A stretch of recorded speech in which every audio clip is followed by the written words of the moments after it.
আসসালামু আলাইকুম আমার প্রিয় ভাই ও বোনেরা। মেয়েদের জন্য বাবা হলো বিয়ের আগে একটা বটগাছ, আর বিয়ের পরে স্বামী একটা বটগাছ।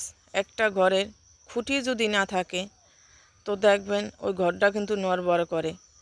তো রাগ অভিমান থাকতেই পারে স্বামী স্ত্রীর ভিতর, তো ওটা মিলেমিশে থাকবেন। থার্ড পারসন মানুষের জন্য স্বামীর সংসার ছেড়ে কখনোই চলে আসবেন না। যত দূর পারেন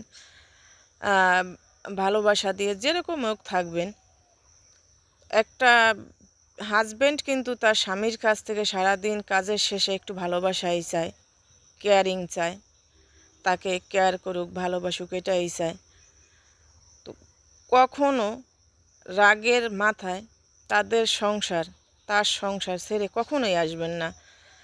ছেড়ে আসবেন একদিন 2 দিন, আত্মীয় স্বজন পছন্দ করবে, 3 দিন বা 1 সপ্তাহ 1 মাস পরে আপনাকে কিন্তু পছন্দ করবে না। বাহিরের জগতে জব করবেন, সমাজ আপনাকে ভালো চোখে দেখবে না, কটু কথা বলবেই, যেটা আপনার মাইনে নেওয়া কোনো পক্ষে সম্ভব না। এই কারণে আমরা বোনদের বলবো, মন দিয়ে সংসার করেন, কারো কথায় কান দেবেন না, যেটা চোখে দেখবেন ওইটা